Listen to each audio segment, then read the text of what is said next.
윤석열 대통령이 이 발제할 내용은 첫 번째가 공급망을 강화하자. 두 번째는 디지털 대전환. 세 번째가 에너지 대전환. 네, 교수님. 윤석열 대통령이 새해 첫 해외 순방에 나섰습니다. 네.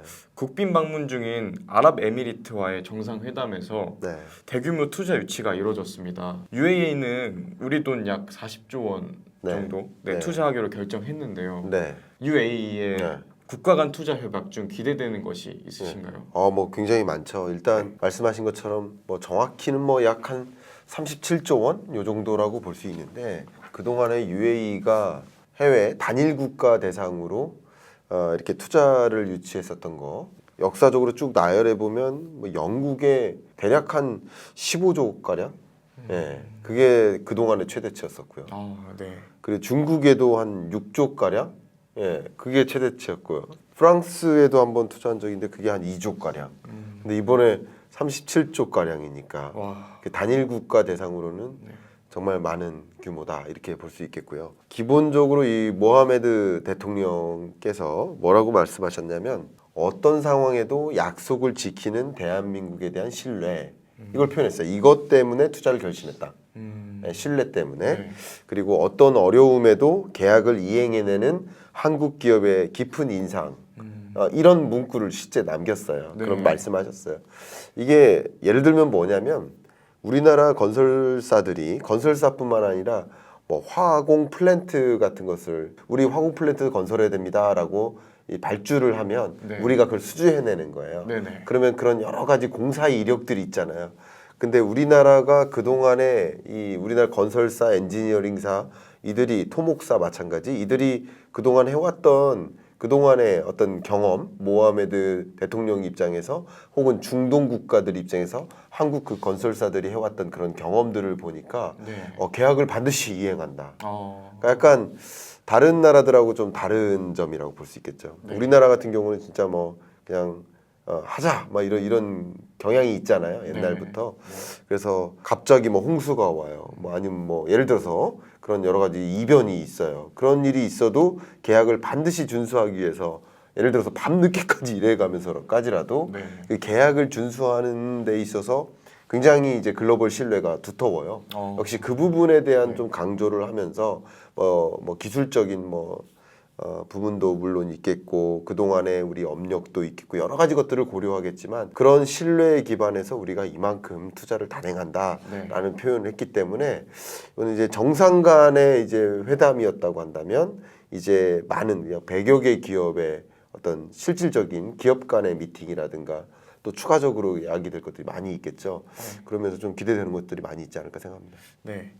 또 이번 사례를 통해서 네. 또 저희 대한민국이 글로벌 이미지가 또 네. 올라갔다고 네. 볼 수도 있겠네요, 교수님. 그렇게 볼 수 있겠죠. 네. 세계적으로 이런 모습들을 다 관찰하고 있으니까 네. 기대되는 것들이 많이 있다고 생각합니다. 네. 이와 함께 네.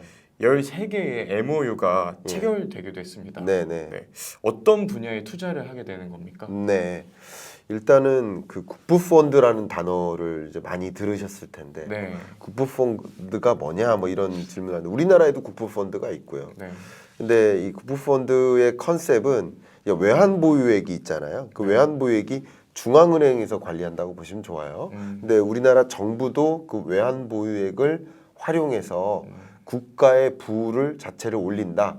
예를 들면 국민연금공단에서 기금운용본부가 네. 약 뭐 8,900조 가량의 우리 기금을 국민연금 기금을 운용해서 그 자산을 불리기 위해서 증대시키기 위해서 노력하잖아요. 네. 마찬가지로 국부를 더 늘리기 위한 그런 조치를 하는데 네. 특히 이 중동 산유국들의 경우에는 외환 보유액 그리고 오일머니들 이런 것들을 활용해서 자산을 더 불리기 위한 노력을 하는 거예요. 그러면 그 많은 예산을 어딘가 투자를 할 거 아니에요. 그 투자 대상이 된다는 것은 굉장한 기회가 더 있겠다라고 이렇게 생각을 해볼 수 있겠는데 제가 그걸 좀 보여드리겠습니다. 일단은 여러분들이 전체 그 그림을 그리시기 위해서 이 그림을 좀 생각해 보시면 좋겠는데 세계 그 원유 매장을 하고 있는 국가를 이제 둘로 쪼개죠.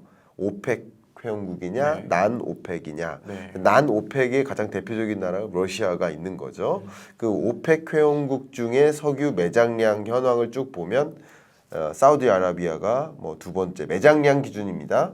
그리고 이란, 이라크, 쿠웨이트, 아랍에미리트가 있죠. 이 아랍에미리트가 보시는 것처럼 6위 정도 됩니다. 그러니까 굉장히 높은 원유 매장량을 갖고 있는 그런 나라다 이렇게 네. 그림을 한번 그리시고요.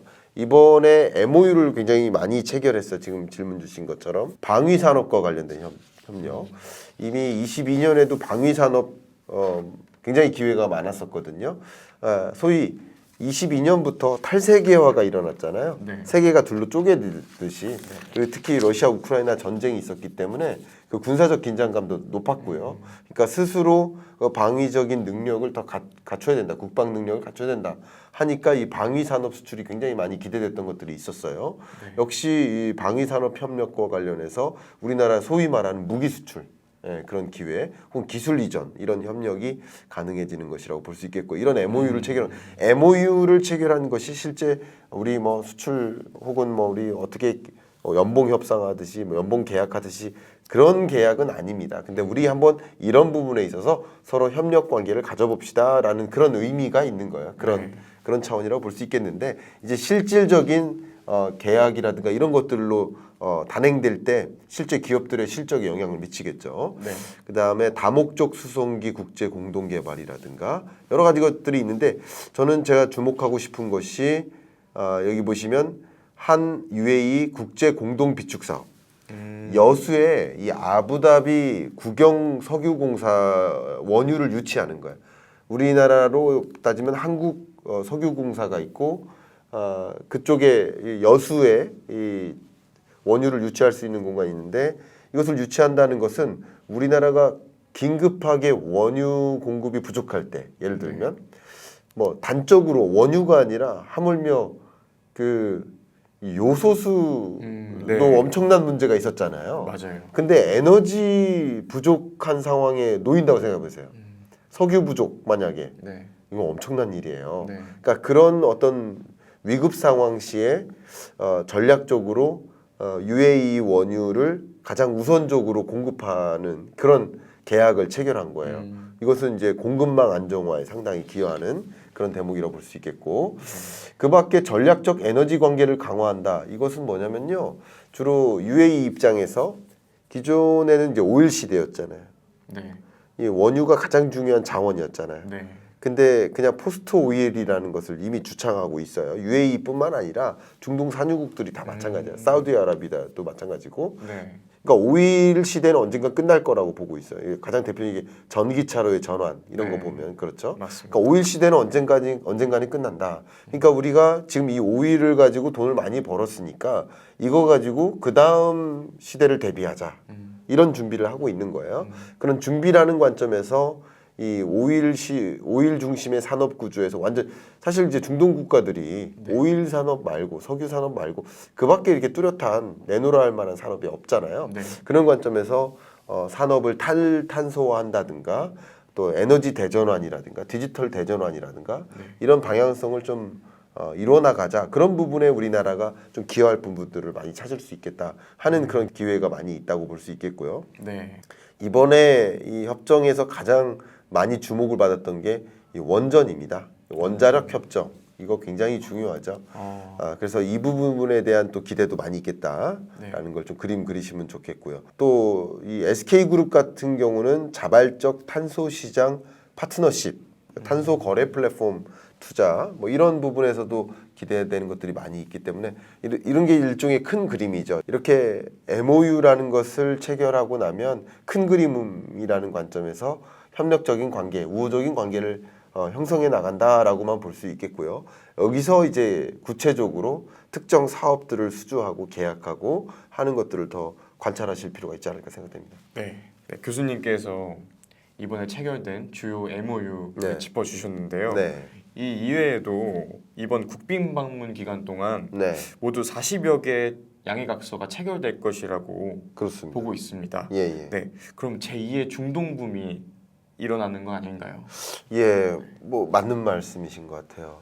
이 중동붐 하면은 이제 1970년대 소위 우리네 부모님들 네. 뭐 다는 아니겠지만 중동 건설 산업에 많은 역할을 또 하셨던 분들이 계신데 그때 1970년대 생각해 보면 오일 쇼크가 있었어요. 원유 가격이 치솟았던 때. 네. 그럼 세계적으로 원유가 없는 국가들은 굉장히 힘들었을 것이라고 볼 수 있고 네. 물가가 엄청나게 치솟았고 미국도 힘들었어요 그때. 근데 오일을 갖고 있는 나라들 입장에서는 반대로 보면 같은 원유를 수출하는데 더 많은 돈을 받는 구조인 거잖아요. 네. 기회였다고도 볼 수 있죠. 기회. 그럴 때 그렇죠. 네. 그럼 중동 국가 입장에서는 그죠 산유국 입장에서는 네. 그렇게 볼 수도 있겠죠. 그러니까 우리나라 입장에서도 1970년대 그런 오일 쇼크와 같은 위기가 있었고 1980년 우리나라 역성장했죠. 오일 쇼크에 따른 충격이에요. 그리고 1998년 IMF 외환 위기 때도 있었고 그밖에 여러 위기 때마다 결국은 우리나라 경제는 흔들리고 또 금리는 이렇게 높고 그러니까 부동산 시장도 어렵잖아요. 네. 그러니까 부동산 시장이 이렇게 어려우니까 국내 건설사들이 어떻게 생각할까요? 건설하면 뭐 합니까? 안 팔리는데 네. 가격도 떨어지고 그런데 그런 위기 때마다 이런 중동 국가의 해외 건설 사업으로 뛰어들 수 있는 거예요. 예를 들면 이번에도 23년 경제를 보면 부동산 매매 가격이 이렇게 떨어지니까 신규 주택 공급을 할 필요가 없죠. 건설사 입장에서. 네. 하면 좀 망하니까 그러면 해외 건설 사업으로 좀 눈을 돌려야 될 필요가 있겠어요. 어떻게 보면 포트폴리오죠. 네. 주가가 떨어질 때 다른 것을 보유한다든가 이런 식으로 그런 관점에서 이제 중동 국가로의 눈을 돌리는 것은 뭐 굉장한 기대가 될 수 있겠고 만약에 이 국내 건설 산업의 위축이 있을 때 네. 해외 건설 수주로 연결이 안 된다면 고용 축소도 있겠죠. 네. 투자 위축도 있겠지만 그런 것들도 이제 소위 기업들은 유연하게 사업 구조를 이제 전환하면 되거든요. 해외 건설 중심으로 예를 들어 삼성물산이라고 한다면 거기에 해외 건설 파트가 있고 국내 건설 파트가 있는데 조금 더 많은 인력을 해외 건설 파트에 네. 투입을 할 수 있겠죠. 그런 것들은 좀 가능할 수 있겠다 보고 있고요.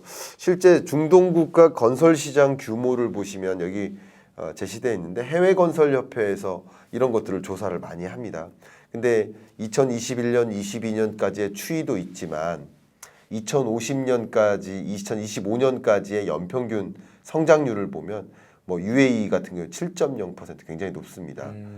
그밖에 다른 중동 국가들도 이 건설 산업의 시장 규모가 굉장히 빠른 속도로 성장하는 모습을 확인할 수 있죠. 네. 그러니까 우리나라 성장률이 기획재정부가 전망하기를 23년 성장률 1.6%로 보고 있는데 네. 근데 이 건설 산업의 성장률은 그걸 훨씬 초과하는 그런 성장률이라고 보니까 이 주요 중동 국가의 평균 성장률이 뭐 7%대니까요. 이것은 네.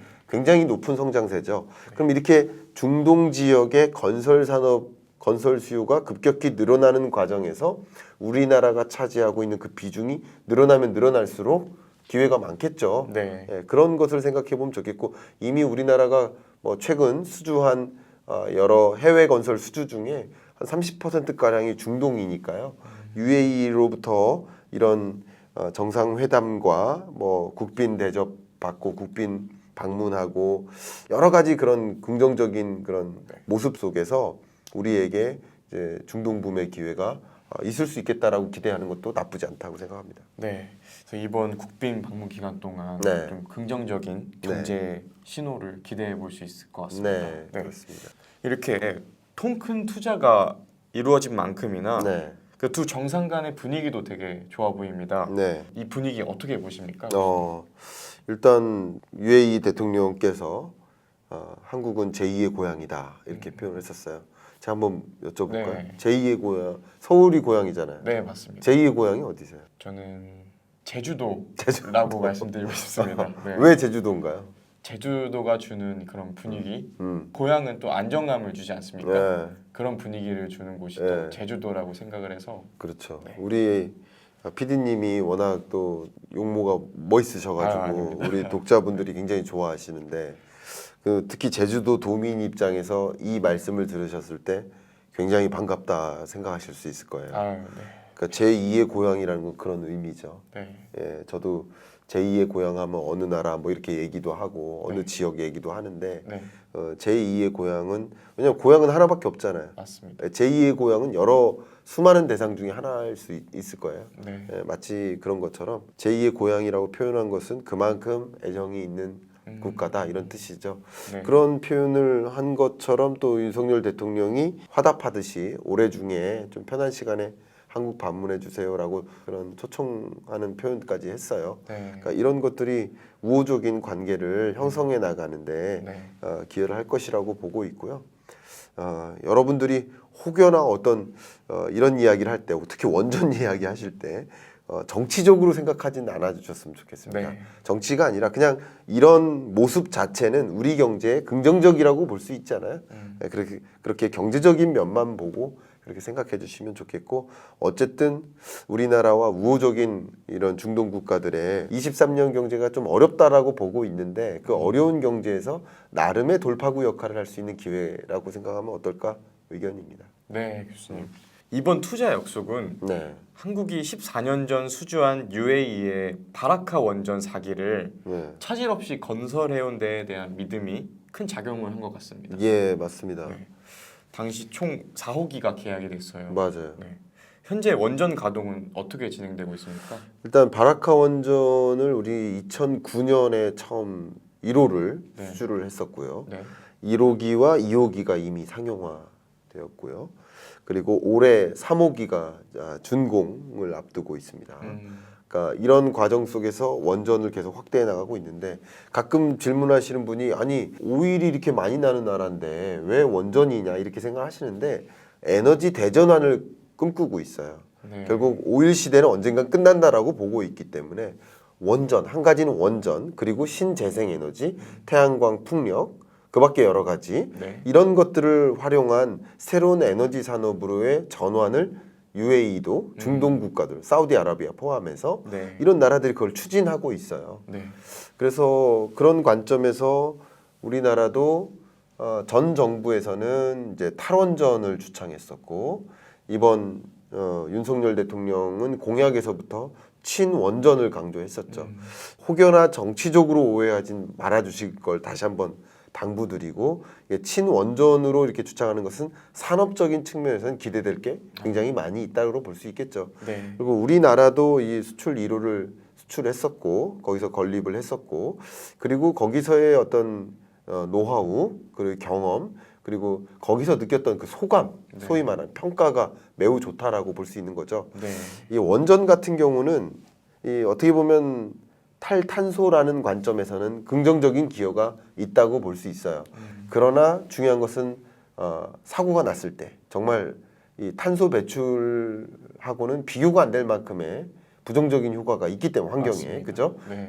일본에 그런 사례도 있잖아요. 네. 그래서 안전을 굉장히 중요시하는데 안전이라는 면에서 우리나라가 그래도 좋은 경험을 제공해 왔기 때문에 네. 그리고 뭐 계약일을 준수한다든가 여러 가지 그동안에 갖춰졌던 신뢰가 있기 때문에 추가적인 이제 원전 수출의 기회 그리고 이런 모습을 세계가 다 봤거든요. 네. 또 원전이라는 사업을 추가적으로 추진하고자 하는 세계 주요국들이 이런 모습을 보거든요. 그렇기 때문에 우리나라의 원전 수출에 추가적인 기회도 열릴 수 있기 때문에 이런 부분들은 기회가 될 수 있겠다고 생각을 하고 있습니다.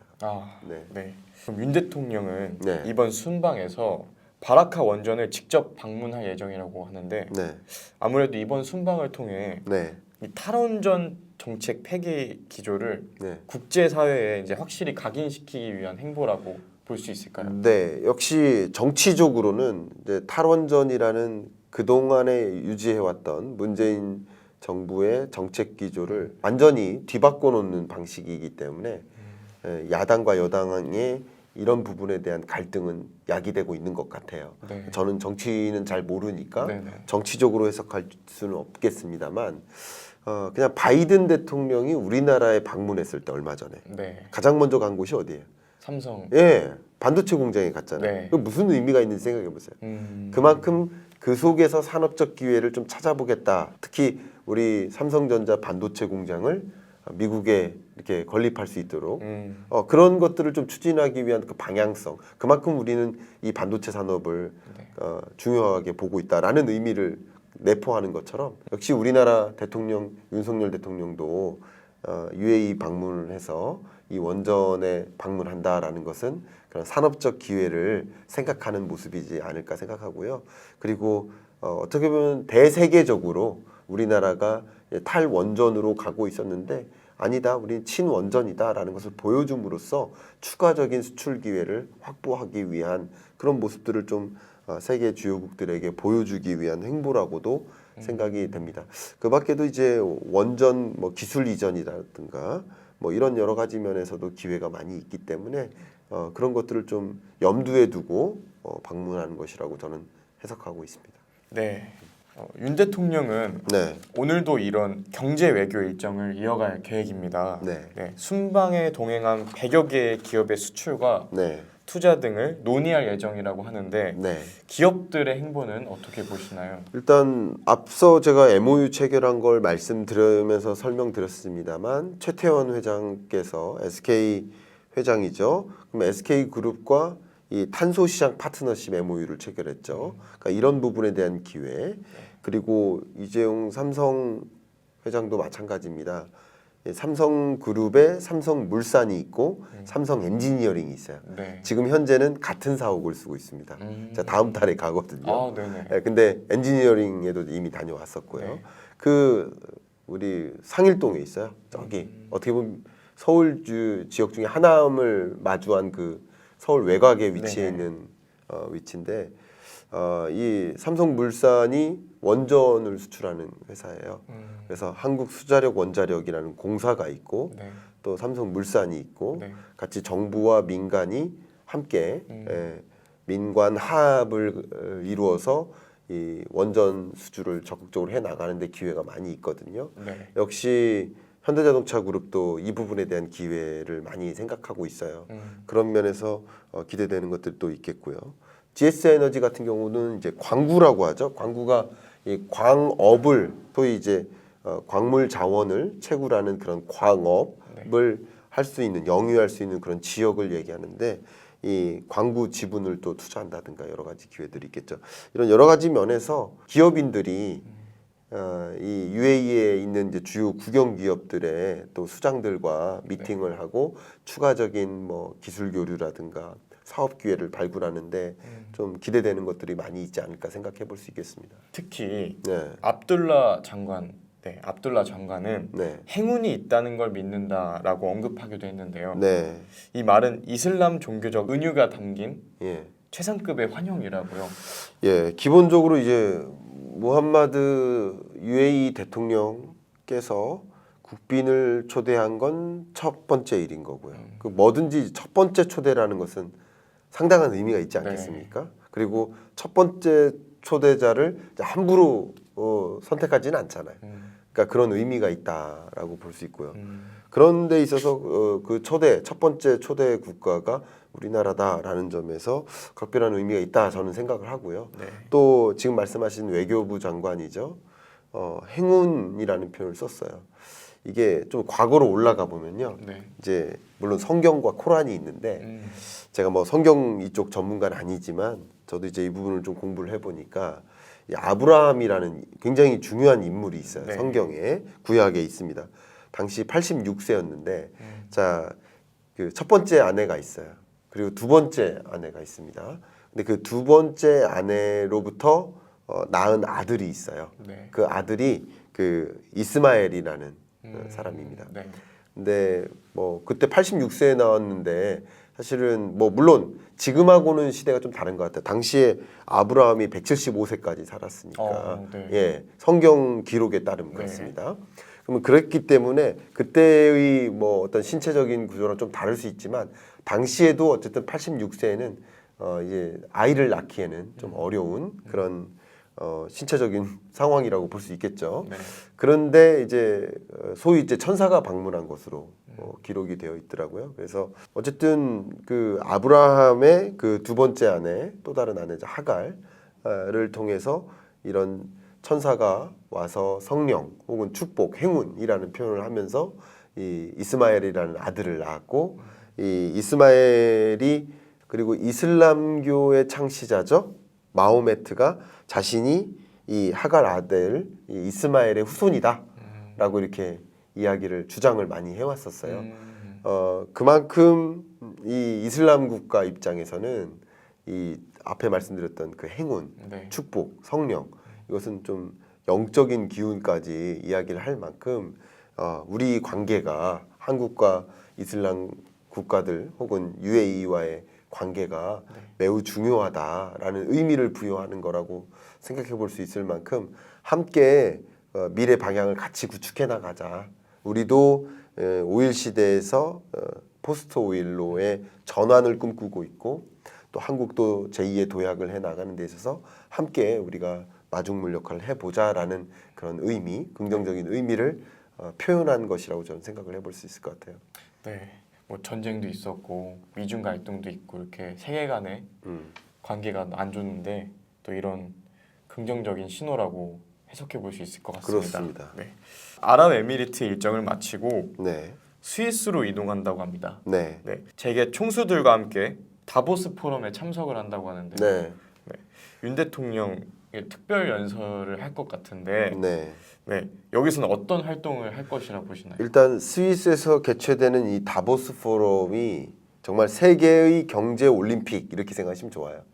정말 많은 그 수장들, 경제 수장들 혹은 이제 기업 대표나 아니면 뭐 UN 총재, 뭐 주요 국제 IMF나 더 월드뱅크 총재 이런 분들도 다 오시고요. 네네. 뭐 정상들도 많이 독일 정상도 오고 우리나라 정상도 가는 거고 이런 정상급들이 많이 오고 그리고 기업 수장들은 당연히 많이 참석하고 네. 그리고 이제 경제적인 어젠다를 가지고 논의를 많이 하고 발표도 하고 네. 하는 자리고 다보스 포럼의 초대 회장이죠. 클라우드 슈밥. 너무 여러분 잘 아시죠? 네. 4차 산업혁명이라는 아젠다를 던졌던 네. 그것도 이 다보스 포럼이죠. 굉장히 중요한 자리라고 볼 수 있겠습니다. 네. 근데 이번이 53회째 다보스 포럼이고요. 여기서 주창한 올해의 그 주제가 분열된 세계에서의 협력. 그러니까 세계는 분열되어 가고 있지만 그 안에서도 우리는 뭔가 협력을 통해서 방향성을 잡아가자 하는 그런 대주제가 있어요. 그 주제에서 윤석열 대통령이 이 발제할 내용은 첫 번째가 공급망을 강화하자. 왜냐하면 세계가 분열되니까 공급망이 깨지잖아요. 맞습니다. 그래서 공급망을 강화하는 것. 두 번째는 디지털 대전환. 세 번째가 에너지 대전환. 이런 세 가지 측면에서의 아젠다를 던질 그런 것을 통해서 새로운 질서를 만들어 나가고 우리나라가 그런 방향하에서 어떤 중요한 역할을 할 수 있는 국가다라는 것을 좀 적극적으로 설명하는 그런 발제가 아닐까 저는 보고 있거든요. 네. 그런 부분 또 이런 활동들 속에서도 또 많은 기업들 간의 교류가 기대되는 것들이 있기 때문에 23년 경제가 뭐 굉장히 어둡고 녹록지 않다라고 보고 있지만 그 안에서도 뭔가 이런 상황을 좀 모면해 볼 수 있는 상황을 좀 급반전시킬 수 있는 그런 계기로서 삼을 필요가 있지 않을까 생각합니다. 네.